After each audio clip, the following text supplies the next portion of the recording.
So guys, welcome to new video. আপনাদের মাঝে আমরা আবার নতুন একটি গল্প নিয়ে চলে এসেছি। গল্পটি হলো ছোট্ট একটি ভুলের জন্য একটি জীবন শেষ। আপনারা এরকম নতুন নতুন গল্প দেখতে চাইলে সাবস্ক্রাইব বাটনে ক্লিক করে এবং বেল আইকনটি অল করে প্রেস করে রাখবেন এবং ভিডিওটি সবার সাথে শেয়ার করবেন এবং লাইক করবেন। ধন্যবাদ। গল্পটি শুরু করা হচ্ছে। প্রিয় বন্ধুরা, বাগেরহাট জেলার একটা কওমি মাদ্রাসার ঈশার নামাজের বাদ সকল ছাত্ররা এবং উস্তাদরা একসাথে নামাজ আদায় করতেছিল। নামাজ শেষ, খাবারের টাইম শুরু। ইতিমধ্যে একটি ছেলে, তার বাবা ছিল একজন কবিরাজ, অর্থাৎ জিনভূত সব কিছু মানুষের শরীর থেকে দূর করা তারই ছিল এই কাজটি। ঈশান নামাজের পরে তার সন্তান অর্থাৎ ইব্রাহিম সে বাথরুমে গেল। পরবর্তীতে সে বাথরুম থেকে সে খাবার দাবার খেয়ে একই সাথে আমরা ঘুমাতে গেলাম। রাত 10টা। হঠাৎই রাত 1:30 থেকে 2টার সময় ছেলেটি ঘুম থেকে উঠল। পুরো রুম নিস্তব্ধ, অন্ধকার, জ্বলছে শুধু একটি লাল ডিম লাইট, যার আধারে ভালো করে মানুষের চেহারাও দেখা যায় না। তখন আমরা দেখি একটা ছেলে মশারির ভিতর বসে আছে। হঠাৎই আমি ইব্রাহিমকে ডেকে বললাম, ইব্রাহিম, তুমি এই রাত্রে কেন সদা পেয়ে বসে আছো? ঘুমাও, সকালে তোমার সবক দেওয়া লাগবে না? সে আমাকে জবাবে কঠোর সুরে বলল, না, আমার ভাল লাগতেছে না, তুই গিয়ে ঘুমা। ওর কথাটি শুনে আমি অনেক চমকে গেলাম। ও কখনো আমার নাম ধরে ডাকতো না। ও সবসময় আমাকে বড় ভাইয়ের মতো দেখতো। সবসময় আমার সাথে আপনি আপনি বা তুমি তুমি করে কথা বলতো। ওই রাতে যখন ও আমার সাথে ওই নিজের নাম ধরে কথা বলল, তখন আমার সন্দেহ হলো যে হয়তো ওর ভিতরে কোনো সমস্যা হয়েছে। আমি অতটাও তার দিকে খেয়াল না করে আমি ঘুমাতে চলে গেলাম।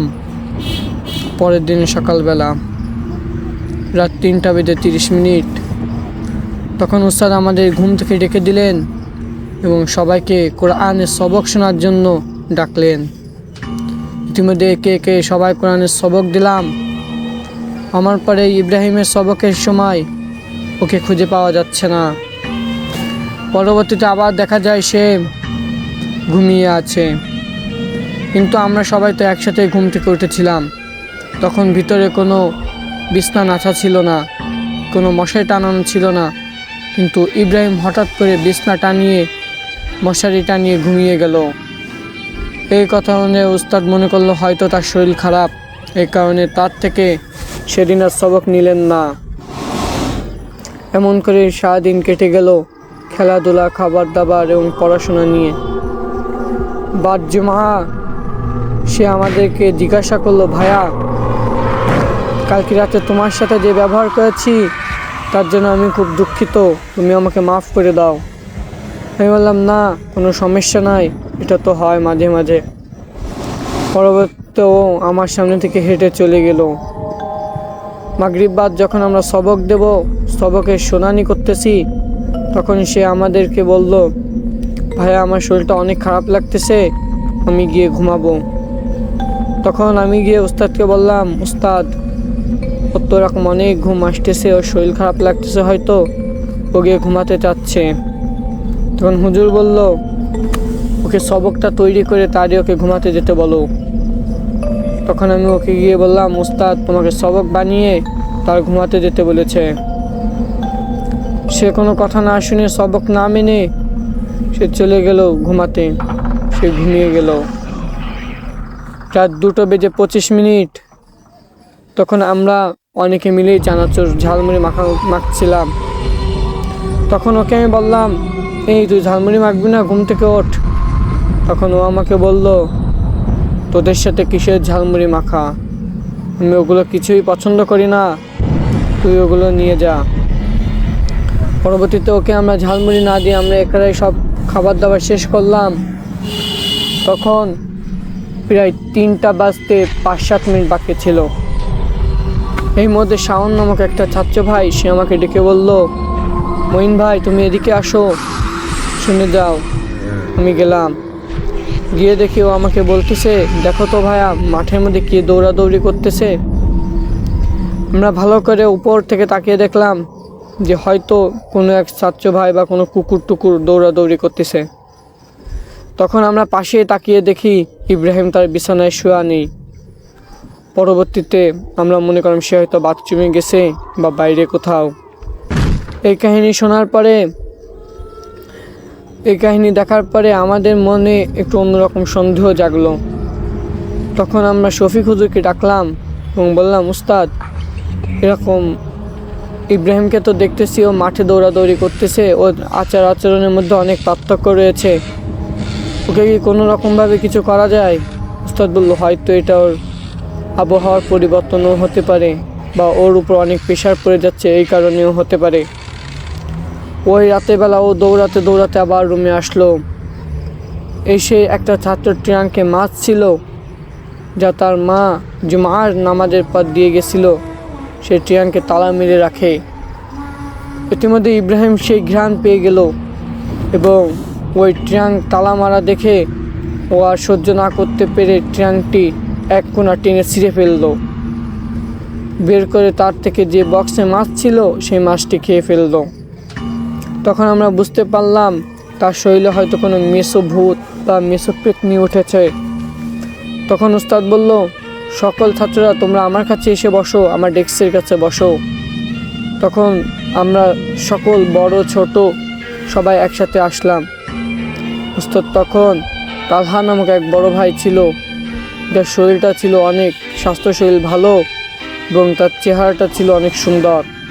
তখন তাকে বলল, তালহা, শুনে যাও। জি হুজুর, বলেন। তখন উস্তাদ তাকে বলল, ওই যে ইব্রাহিমের ঘরে হয়তো কোনো খারাপ কোনো প্রাণী আচর করেছে বা খারাপ কোনো আত্মা আচর করেছে, তুমি তার বাসায় ফোন করো। তখন বড় ভাই তার ফোনটা দিয়ে বাসায় ফোন করলেন। তার বাসা ছিল মাদ্রাসা থেকে প্রায় 3-4 ঘন্টা মাইল দূরে। তখন তার মাথা তো ওই রাত্রেবেলা আসতে পারবে না, তার পিতাও আসতে পারলো না। ওই রাত্রেবেলা ছেলেটি রুমের ভিতর আমরা কোনো রকম কষ্ট মষ্ট করে ধরে রাখলাম এবং পরবর্তীতে ও একটু ঠান্ডা হওয়ার পরে ওকে আমরা রুমের ভিতর বাথরুম ছিল, ওই বাথরুমের সামনে ও ঘুমাতো, ওখানে আমরা ওকে শুইয়ে দিলাম ওর বিছানায়। শুয়ে দেওয়ার পরে প্রায় 10 থেকে 15 মিনিট পরে সবার চোখে আবসা আবসা ঘুম, কিন্তু ভয়ের কারণে কেউ ঘুমাতে পারতেছে না।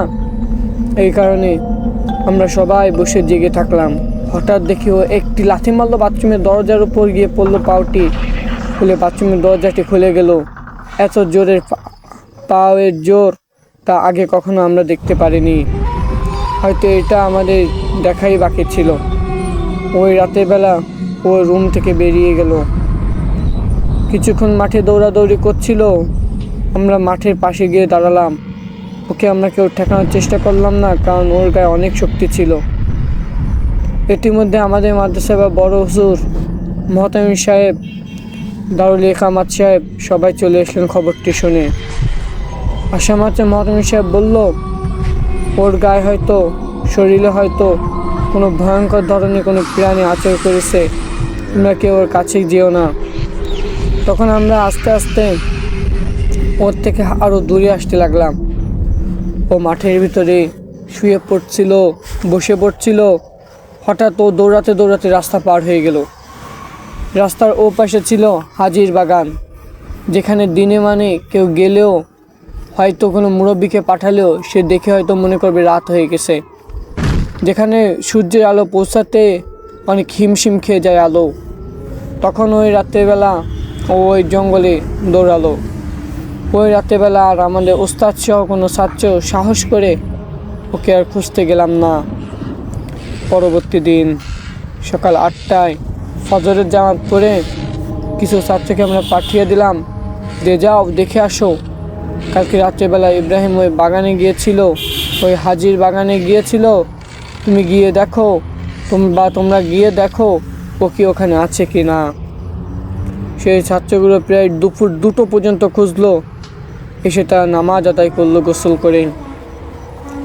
নামাজের শেষে খাবার দাবার খেয়ে উস্তাদ পুরো মাদ্রাসার 250 ছাত্রকে ডাকলেন, ডেকে বলল, তোমরা যেখান থেকে পারো ওকে খুঁজে নিয়ে এসো। আমরা সবাই পুরো বাগানটা তন্ন তন্ন করে খুঁজলাম। 250 ছাত্রের একটা চোখেও পড়ল না ও কোথায়। এটির মধ্যে তার মা বাবা চলে আসলো মাদ্রাসায় খবরটি জানার পর। আসার মাত্রই তার মা বাবাকে জানানো হলো যে আপনার সন্তান এরকম রাত্রিবেলা আচরণ করছিল, ওর ব্যবহার অনেক খারাপ হয়ে গেছিল, ও একটি ছাত্রের টিয়াঙ্ক নষ্ট করে ফেলেছে। এই খবর শোনার পরে ওর বাবা বুঝতে পারলেন যে হয়তো তার শরীরে কোনো জিন আচর করেছে। ইতোমধ্যেই অনেক দেরি হয়ে গেছিল আমাদের। হঠাৎই একটি লোক দৌড়ে আসলো এবং বলল, হুজুর, আপনাদের মাদ্রাসা থেকে কি কোনো ছাত্র হারিয়ে গেছে বা কোনো উস্তাদ হারিয়ে গেছে? তখন হতমি সাহেব বলল, আমাদের একটা ছাত্রকে গতকাল রাত থেকেই পাওয়া যাচ্ছে না, আপনি কি তাকে দেখেছেন? তখন লোকটি বলল, আপনি আমাদের সাথে আসেন। তখন আমরা মাদ্রাসার 200-300 ছাত্র, তার মা বাপ এবং উস্তাদ সহ গেলাম তার সাথে। গিয়ে দেখি ওই বাগানের পশ্চিম কোণায় একটি বড় একটি গাছ ছিল, যে গাছের নাম আমি আজও জানতে পারিনি। যে গাছটি ছিল এত বড় যেটা আমরা 4-5 জন হাত দিয়ে ঘিরলেও ওটা ঘেরা যাবে না। না ছিল ওই গাছে ওঠার মতো কোনো বড় বাইসই ছাড়া বা মই ছাড়া ওঠা যাবে না, এত বড় গাছ। যে গাছের মাথায় আমরা তাকিয়ে দেখি একটা ছেলে তার চোখ খুলে খুলে পড়ছে, পিঠে দাবার কোটা খানো, গলায় প্রকৃতির সুতা দিয়ে বাঁধা। এটা দেখে আমাদের সকলের চোখ থেকে পানি বের হয়ে গেল এবং তার পিতা তখনই কেঁদে দিল এবং বলল, এই সব কিছুই আমার দোষ। আমি কেন আমার সন্তানের উপর এই খারাপ দুষ্ট জিনটাকে পাঠিয়েছিলাম, যার কারণে আজ আমার সন্তানকে আমি হারিয়ে ফেললাম। প্রিয় বন্ধুরা, এর ভিতরে আমাদের শিক্ষণীয় জিনিস হলো, যদি কারোর পিতামাতা কোনো ম্যাজিক, কালো জাদু বা কোনো প্রতিবাদ হয়, তখন আপনারা মনে করবেন যে এর দ্বারা আপনারই ক্ষতি হচ্ছে।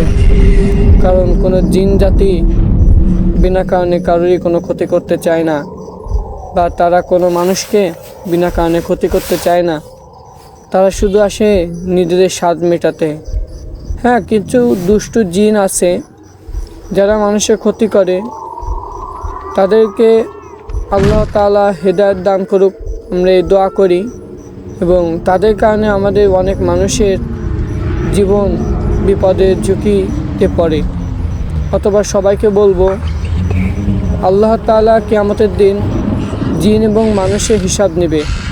অথবা এই বিশ্বাসটুকু রাখবেন যে আল্লাহ তাআলা জিন জাতি নামক একটি জাতি পাঠিয়েছেন, যারাও আল্লাহর ইবাদত করে মানুষের মতো, যারা মানুষের মতো বেয়াদব খারাপও আছে, ঠিক যেমন মানুষের মধ্যে আছে। ধন্যবাদ। পিতাই কিন্তু তার সন্তানের জীবন নিজে হাতেই নষ্ট করলো এবং ওই জিনটাকে পাঠিয়েছিল তার সন্তানকে দেখার জন্য। অতঃপর ওই জিনটি নিজের সন্তানের জীবন নিয়ে নিল। হা হা হা।